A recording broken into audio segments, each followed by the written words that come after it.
제29화 1951년 독방에서 3년을 지낸 리처드는 아내와 아들을 다시 보리라는 희망을 잃기 시작했다.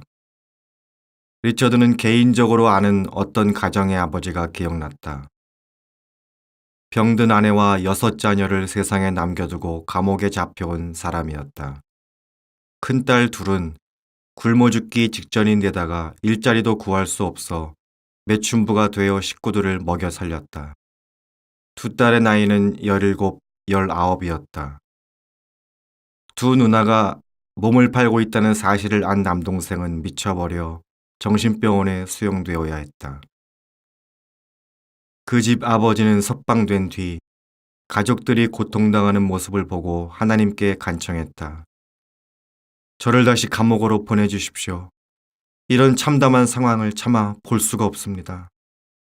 리처드는 그 가족을 위해 자주 기도했고 다른 나라 기독교인들이 왜 이런 상황에 개입하여 공산주의 악행에 고통당하는 믿음의 형제자매들을 지원하지 않는지 답답해했다.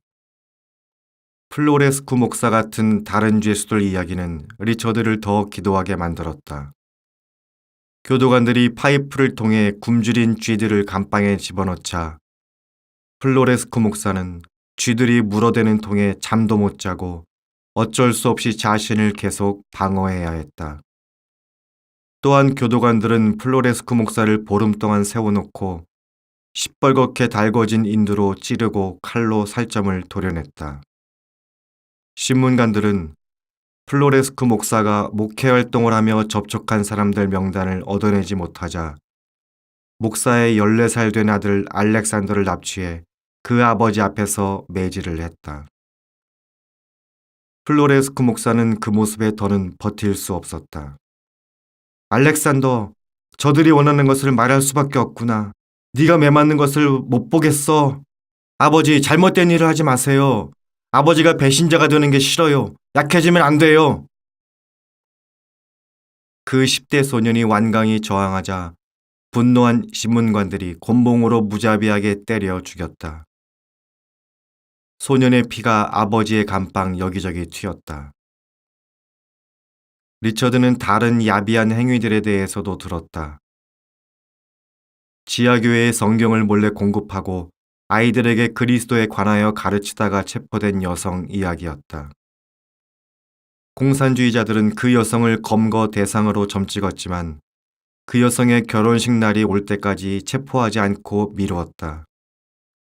몇 주 후 그 여성의 결혼식이 시작되었을 때 예배당 문이 확 열리더니 비밀경찰이 들이닥쳤다. 비밀경찰은 흰 드레스를 입은 신부에게 다가갔다. 그러자 그 여성은 조금도 망설이지 않고 두 팔을 내밀어 수갑을 찼다. 그녀는 마지막으로 신랑과 눈빛을 주고받은 뒤에 팔에 찬 수갑에 입을 맞추고 말했다. 내 결혼식 날에 이런 보석을 선물해 주신 하늘의 신랑께 감사드려요. 그분을 위해 고난당할 자격을 주셨으니 감사드려요. 신부 가족들과 친구들이 슬프게 울고 흐느끼는 가운데 비밀경찰이 신부를 거칠게 다루며 예배당 통로를 빠져나갔다. 그 여성은 감옥에 갇혔다. 그리고 결혼 첫날 밤 공산주의자 교도관에게 강간당했다. 5년이 지난 뒤에 그 여성은 풀려나 신랑 품에 안겼다. 실제 나이보다 30년은 더 늙어 보였다. 하지만 그 여성은 그리스도를 위해 그 정도도 못하면 되겠느냐고 신랑에게 말했다. 공산주의 치하에서 남자들도 고통을 겪어야 했지만 여성들은 언제나 더 심한 학대를 당했다.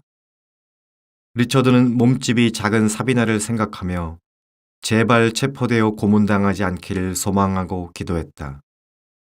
겨울에 리처드는 못들이 손목을 콕콕 찌르는 수갑을 차야 했다.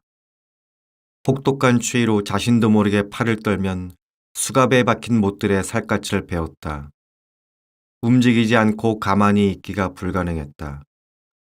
리처드는 기독교인들이 천장에 달린 밧줄에 묶여 대롱대롱 매달려 있는 것을 보았다. 얼마나 심하게 매를 맞았는지 그들이 고통으로 몸부림치자 만신창이가 된 몸이 이리저리 흔들렸다. 교도관들이 담뱃불로 죄수들의 피부를 하도 지저대 결국 살갗이 썩어 들어갔다. 여름이면 교도관들이 리처드의 옷을 반쯤 벗긴 뒤에 성에가 덮인 냉동 고문실에 앉아 있게 했다. 손가락과 발가락에 감각이 없어졌고 다음에는 팔다리가 마비되었고 결국에는 몸통이 체온을 빼앗겨 리처드는 의식을 잃었다. 거의 죽은 것 같다고 의사가 추정하면 교도관들이 리처드를 꺼내 담요로 둘둘 말고는 체온이 돌아오기를 기다렸다. 몇 분이 지나 리처드의 떨리는 몸이 비로소 진정되었지만 교도관들은 리처드가 안정을 찾으면 다시 냉동 고문실에 던져 넣었다. 신문관들은 비밀을 실토하라고 고함을 지르며 이런 고문을 반복하고 또 반복했다. 우리가 바로 사탄이다! 고문 기술자들이 고소하다는 듯이 리처드를 보며 말했다. 어떤 신문관은 오믈렛을 하려면 계란을 깰 수밖에 없어! 라며 비밀을 알려주기도 했다. 리처드는 자신의 몸이 망가지고 있음을 알고 있었다. 리처드가 칼레아 라우베이 감옥에 갇혀 지내는 동안 교도관들은 리처드의 척추뼈 4개와 다른 뼈들을 많이 부러뜨렸다. 리처드의 살갗은 베어졌고 갈라져 터졌으며 칼로 계속 공격당해 흉터가 졌다. 인두로 지지는 고문으로 근육 조직에는 구멍이 18개나 생겼다. 리처드는 영양실조와 수면 부족으로 면역력이 떨어졌다. 폐렴에 걸릴 위험에 노출되어 있었다. 매일 점을 여기면 반쯤 죽은 사람으로 감방에 누워 얼마 남지도 않은 육신의 힘을 다 끌어모아 새벽에 당할 고문에 대비했다. 그러나 그렇게 몸이 상했지만 리처드는 전에는 절대 느껴보지 못한 어떤 치유가 자신에게 일어나고 있음을 깨달았다. 교도관을 상대할 때마다 리처드는 자신의 몸에서 분노와 증오가 떠나는 것을 느낄 수 있었다. 어찌된 일인지 고통이 연민을 낳은 것이었다. 신문관들에 대해 악담을 퍼붓는 다른 많은 죄수와 달리 리처드는 신문관들을 사랑하기 시작했다. 리처드는 고문을 얼마나 견딜 수 있는가를 기준으로 삼는 대신 고문하는 자들을 얼마나 사랑할 수 있는가를 기준으로 하나님이 자신을 심판하실 것이라고 결론을 내렸다. 리처드는 범죄를 저지르는 공산주의자들을 비난하면 안 된다고 믿었다. 그 모든 악행 뒤에는 사탄이 있었다. 공산주의는 교회를 파괴하려는 사탄의 무기였다. 리처드는 바울이 에베소서 6장 12절에서 한 말을 암송했다. 우리의 씨름은 혈과 육을 상대하는 것이 아니요 통치자들과 권세들과 이 어둠의 세상 주관자들과 하늘에 있는 악의 영들을 상대함이라. 공산주의는 기본적으로 정치적인 움직임이 아니었다. 공산주의는 영적인 움직임이요 세상에서 하나님의 일을 파괴할 목적으로 유럽에서 일고 있는 악이었다. 신문관들은 사탄이 조종하는 영적인 연극의 배우에 불과했다. 리처드는 그런 배우 가운데 한 사람으로 살았던 과거를 후회했다. 그러나 그의 죄가 끔찍했음에도 그리스도께서 용서해 주셨기 때문에 이제 그는 어떤 사람의 죄도 용서할 수 있고 심지어 원수들의 죄까지도 용서할 수 있는 자유가 있었다. 공산주의자들이 자신들 마음에 예수님을 모실 자리를 조금도 두지 않는다면 리처드는 자신의 마음에 사탄이 들어올 자리를 조금도 두지 않겠다고 결단했다. 근처 피테스티 감옥의 기독교인 죄수들이 받은 고난 이야기를 들었을 때 공산주의자들을 사랑하겠다는 리처드의 결단은 시험대에 올랐다. 그 감옥의 교도관들은 바닥에 십자가 몇 개를 놓고 거기에 기독교인들을 묶은 다음 다른 죄수 수백 명을 시켜 그들의 얼굴에 대변을 보게 했다. 그런 다음 희희낙낙거리며 십자가를 세워 모두에게 보여주면서 조롱했다. 너희들의 그리스도를 봐라. 실로 아름답지 않은가? 그가 하늘에서 가져온 향기가 참으로 향긋하지 않은가? 가톨릭 사제의 한 사람은 고문을 받아 미치광이가 되었다. 교도관들은 주일마다 그 사제에게 사람의 대변과 소변을 갖고 마치 성만찬 포도주와 떡을 축복하여 베풀듯이 다른 죄수들에게 먹이도록 강요했다. 그리고 다른 죄수들이 신성을 모독하는 그 물질을 토해내면 기독교인들이 그 내용물을 바닥에서 걷어먹어야 했다. 이러한 암흑 한가운데서 영웅들이 나타나기 시작했다. 다른 기독교인들을 대신해서 용감하게 매를 맞은 밀란 하이모비치 목사가 바로 그러한 영웅이었다. 교도관들이라도 감옥에 꽉 들어찬 수감자 이름을 전부 알지는 못했으므로 하이모비치 목사는 교도관이 매번 죄수의 이름을 부를 때마다 자원하여 나섰고 그렇게 다른 죄수 대신에 매를 맞으러 나갈 때마다 25대까지 채찍에 맞았다. 하이모비치 목사는 그런 행실로 다른 수감자들에게 존경을 받았고 자신을 희생하여 다른 사람들을 구하는 그리스도의 본을 보였다.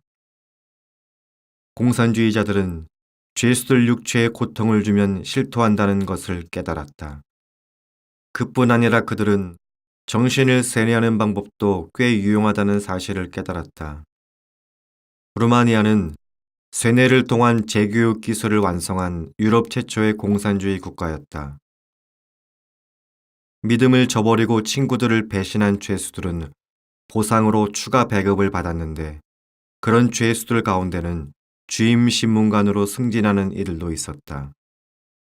죄수들을 구슬러 다른 수감자들을 고문하게 하는 것이 공산주의자들의 궁극적인 목표였다. 1949년 12월 루마니아 비밀경찰국장 알렉산드루 니콜스키와 유겐 트루카누가 재교육 사업을 시작했다. 유겐 트루카누는 1939년에 파시스트 처리단을 조직하는 데 일조했다는 혐의로 체포된 죄수였다. 트루카누는 체포된 뒤에 공산주의 신념을 지닌 죄수협회라는 사업을 앞장서서 지휘했다. 그는 실험을 위해 죄수 15명을 선발한 뒤 4단계로 이루어진 실험을 성공적으로 완수하는 죄수에게는 상을 주고 승진시켰다. 1단계는 외적인 가면 벗기로 죄수는 자신이 유죄임을 자백하고 감옥 외부에 있는 친구를 밀고하여 공산주의자들에 대한 충성을 입증해야 했다. 2단계는 내적인 가면 벗기로 죄수는 감옥에서 자신을 도와준 동료 죄수를 밀고 해야 했다. 3단계 풍속의 가면 벗기에서 각각의 죄수는 자신이 신성하게 여기는 대상 일체를 저주해야 했다. 2단계에서 죄수는 아내나 여자친구, 가족, 친밀한 지인들과 의절해야 했다. 죄수는 이렇게 3가지 단계를 완수한 뒤에 마지막 4번째 단계에서 최종적으로 충성심을 증명했다. 가장 친한 친구를 자신의 손으로 직접 고문해서 개조하기 위해 자발적으로 힘써야 하는 단계였다. 공산주의자들에게 좋지 않은 평판을 받고 있던 트루카누는 선발된 죄수들이 4단계를 성공적으로 완수하도록 동기를 부여하기 위해 수단과 방법을 가리지 않았다. 그는 선발된 죄수 가운데 몇 명이 기독교인이라는 사실을 알고 기독교 의식을 모독했다. 그는 소변과 대변이 들어있는 통에 죄수들을 담그고 세례를 주었으며 부활절 전 일주일 동안 미사를 집행하면서 죄수들에게 성가대와 사제들처럼 가운을 입혔다. 대변이 흥건히 묻은 가운이었다. 그들은 미사를 드리는 동안 외설적인 행동을 했고 성모 마리아를 위대한 창녀라고 불렀다. 트루카누는 3년 동안 이 실험에 성공했다. 그의 방법은 루마니아 전역으로 퍼져나갔고 재교육 프로그램을 실험하는 다른 교도소들의 본보기가 되었다. 리처드는 매일 17시간씩 방에 홀로 앉아 공산주의자의 선전을 시끄럽게 재생하는 녹음기 소리를 들어야 했다. 공산주의는 좋다. 공산주의는 좋다. 기독교는 어리석다. 기독교는 어리석다. 포기하라, 포기하라 하는 소리였다. 이러한 고문이 몇 개월, 심지어 몇 년씩 지속되었다. 이러한 고문 기술은 반복할 때 효과가 있다. 처음에 하루나 이틀 정도는 죄수들이 공산주의자의 선전을 아주 쉽게 거부한다. 그러나 며칠이 몇 주로 바뀌고 몇 개월로 바뀌면 죄수들의 두뇌는 그러한 선전을 선뜻 받아들이게 된다. 그런 말들이 친구처럼 잔혹한 학대를 피할 안식처가 되는 것이다. 리처드는 말에 인간의 정신을 지배할 수 있는 힘이 있다는 사실을 이해하고 있었다. 성경 구절을 외우고 반복하면서 몇 년을 보낸 적이 있었기 때문이다. 리처드는 끊임없이 반복되는 공산주의자들의 표현을 몇 해 동안 들은 뒤에 두뇌를 세척한다는 뜻의 세뇌보다 더 위협적인 무기가 있다는 것을 깨달았다. 바로 마음을 세척하는 것이었다. 머리는 언제나 마음에 복종한다. 그리고 만약에 예수 그리스도께서 마음을 정결하게 해주셨다면 두뇌는 분명히 마음을 따를 것이다. 예수님이 누가복음 6장 45절에서 이는 마음에 가득한 것을 입으로 말함이니라 라고 말씀하신 대로 말이다.